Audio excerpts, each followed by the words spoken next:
গত রাতে সেনাবাহিনীর কমিশন অফিসারদেরকে এবং তাদেরকে ম্যাজিস্ট্রেসি ক্ষমতা দিয়ে গতকালকে মেট্রোপলিটন এলাকার বাইরে দেশব্যাপী তাদেরকে দায়িত্ব পালন করবার জন্য প্রজ্ঞাপন জারি করা হয়েছে। আমি এটাকে দেখতে চাচ্ছি কিছুটা অ্যান্টিবায়োটিকের মতন একটা ব্যবস্থা। যেহেতু হোমিওপ্যাথি আয়ুর্বেদিতে আমরা অনেকগুলো ব্যবস্থা গ্রহণ করতে পারিনি, কিছুটা অ্যান্টিবায়োটিক ব্যবস্থার মতন করে দ্রুত ফলাফল পাওয়ার জন্য, দ্রুত কার্যকর ফলাফল যাতে নিশ্চিত করতে পারি সেজন্য বোধ করি এই তাদেরকে ম্যাজিস্ট্রেসি ক্ষমতা দিয়ে তাদেরকে দেশব্যাপী তাদেরকে এখন দায়িত্বটা দেওয়া হয়েছে। যে কোনো অ্যান্টিবায়োটিকের কিছু পার্শ্ব প্রতিক্রিয়া থাকে। আমি আশা করব আমরা এই সেনাবাহিনীকে যে ম্যাজিস্ট্রেসি পাওয়ার দিয়ে যে ব্যবস্থাটা করা হয়েছে, আশা করি এর বড় ধরনের কোনো নেতিবাচক কোনো পার্শ্ব প্রতিক্রিয়া হবে না। তারা তাদের ক্ষমতার মধ্যে, এখতিয়ারের মধ্যে তাদের যেটুকু পেশাগত দায়িত্ব, সেই দায়িত্বের মধ্যে তারা কাজ করবেন। তারা আমাদের জনগণের উপরে ভরসাটা জাগিয়ে তুলবেন। পুলিশ ও আইন শৃঙ্খলা রক্ষাকারী বাহিনীর মনোবল বাড়িয়ে তুলবার ক্ষেত্রে তারা উদ্যোগী ভূমিকা পালন করবেন। এবং এই প্রসঙ্গে পরিষ্কার করে বলতে চাই, আখেরে এখানে পুলিশ এবং গোটা আইন শৃঙ্খলা রক্ষাকারী বাহিনীর তার একটা গণতান্ত্রিক তার একটা সংস্কার দরকার।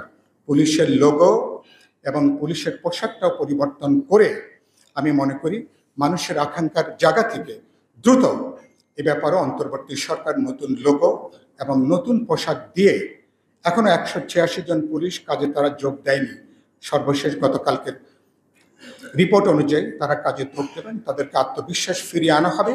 রাষ্ট্রের একটা পেশাদার বাহিনী সংস্থা হিসাবে এই বাহিনীগুলোকে যাতে আমরা গড়ে তুলতে পারি, আমি আশা করি সে ব্যাপারে উদ্যোগ নেওয়া হবে। এখানে 6টা কমিশন গঠন করা হয়েছে। আমরা এটা খুবই ইতিবাচকভাবে এটাকে আমরা দেখতে চাই, কিন্তু এটার জন্য 3 মাস সময় কোনো দরকার নেই। আমি মনে করি যারা কমিশনের দায়িত্বপ্রাপ্ত আছেন ইতিমধ্যেই অনেকগুলো হোমওয়ার্ক তাদের করা আছে। এটা 1 থেকে 1.5 মাসের মধ্যেই সমস্ত কাজগুলো করা সম্ভব। এবং আমরা রাজনৈতিক দল, জনগণের বিভিন্ন অংশ আমরা তৈরি আছি আপনাদেরকে সর্বোচ্চ সহযোগিতা দেবার জন্য। আমি মনে করি অন্তর্বর্তী সরকার তাদের গুরুত্বপূর্ণ কাজ হচ্ছে সংস্কারের সমস্ত এজেন্ডাগুলোকে মডারেটর হিসাবে এক জায়গায় করুন। কোন কোন কাজগুলো আপনারা সীমিত সময়ের মধ্যে আপনারা শেষ করবেন,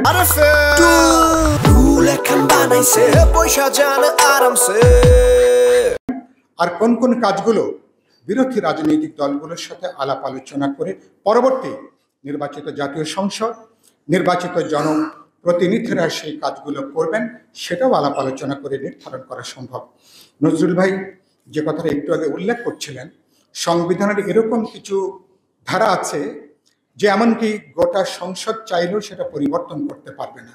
একটা সংসদ যদি এরকম আইন যদি প্রণয়ন করতে পারে, তাহলে গণঅভ্যুত্থানের মধ্য দিয়ে আগামীতে যে জাতীয় নির্বাচন হবে, সার্বভৌম যদি সংসদ হয়ে থাকে, সেই সংসদ প্রয়োজন বোধে যে কোনো অগণতান্ত্রিক, যে কোনো ব্যক্তিকেন্দ্রিক, জন আকাঙ্ক্ষার পরিপন্থী যে কোনো আইনের তারা পরিবর্তন করতে পারবেন, প্রয়োজন বোধে পুনর্লিখন করতে পারবেন, নতুন আইন, নতুন ধারা তারা সেখানে যুক্ত করতে পারবেন।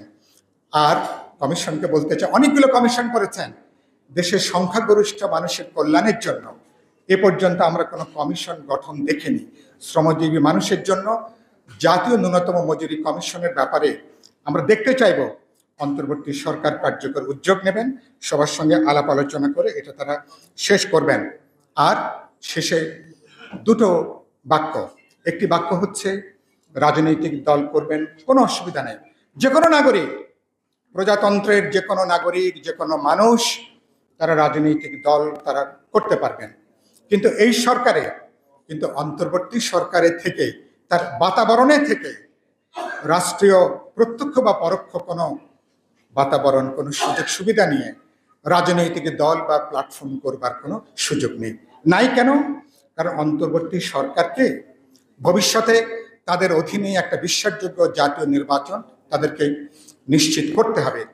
তারা যদি বিশেষ কোনো দল, কোনো মতাদর্শে তারা যদি পক্ষ অবলম্বন করেন, তাদের যে নিরপেক্ষ চরিত্র, সেই চরিত্র তারা কিন্তু হারিয়ে ফেলবেন। সুতরাং সেটা হারিয়ে ফেললে আগামী জাতীয় নির্বাচনও প্রশ্নবিদ্ধ হতে পারে। আগামী জাতীয় নির্বাচনে কিন্তু বিতর্কিত হবার আশঙ্কা থাকবে। সেজন্য অন্তর্বর্তী সরকারকে বলবো, আপনারা আশা করি বিরোধী রাজনৈতিক দল জনগণের সকলের সাথে আলাপ আলোচনা করে বোঝাপড়ার মধ্য দিয়ে আপনারা বাকি কাজগুলো সম্পন্ন করবেন। আমি দেখতে চাইব অন্তর্বর্তী সরকার বিরোধী রাজনৈতিক দলগুলোর সাথে কোনো ধরনের বিরোধ বৈরিতায় তারা জড়িয়ে পড়বেন না। আমরা আপনাদেরকে সহযোগিতা করতে চাই। অন্তর্বর্তী সরকার সফল হবে, বাংলাদেশের গণঅভ্যুত্থানের যে আকাঙ্ক্ষা, সে আকাঙ্ক্ষা বাস্তবায়িত হবে। আপনারা সংস্কার উদ্যোগগুলো শুরু করবেন, এটাকে শেষ করবে পরবর্তী নির্বাচিত জনপ্রতিনিধিরা, নির্বাচিত জাতীয় সংসদ। আমি বিশ্বাস করতে চাই সেই পথে আমরা হাঁটতে পারবো।